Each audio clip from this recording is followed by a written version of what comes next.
আসসালামু আলাইকুম। আমরা ইতিমধ্যে সকলেই জানি যে জার্মান ভাষার ক্ষেত্রে আর্টিকেল ব্যবহার করা হয়। সাধারণত আমরা অনেকেই আর্টিকেলের ব্যবহার না জানার কারণে আমরা অনেক ভুল করে থাকি। সো চলুন দেরি না করে আমরা শুরু করে দেই আর্টিকেল কোথায় এবং কিভাবে বসে। প্রথমত জানতে হবে ডয়েচ আর্টিকেল কয় প্রকার। ডয়েচ আর্টিকেল সাধারণত ৩ ধরনের হয়, যেমন দেয়ার, দি, দাস।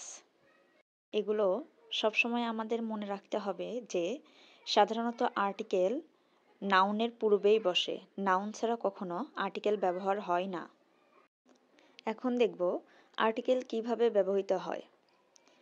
আর্টিকেল দেয়ার, এটি ব্যবহৃত হয় সাধারণত মাস্কুলিন অর্থাৎ পুরুষবাচক বা পুংলিঙ্গ এর ক্ষেত্রে, যেমন দেয়ার ফাটার অর্থাৎ বাবা, দেয়ার ব্রুডার অর্থাৎ ভাই।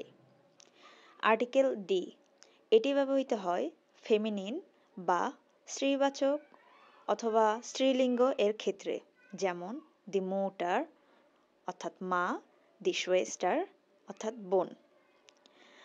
আর্টিকেল দাস, এটি ব্যবহৃত হয় নয়ট্রুম বা নয়টার উভয়লিঙ্গ এক জাতীয় সকল কিছুর ক্ষেত্রে, যেমন দাস কিন্ড অর্থাৎ বাচ্চা।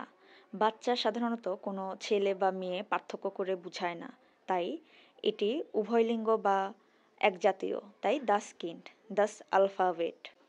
এই ছিল আর্টিকেলের ব্যবহার। ধন্যবাদ।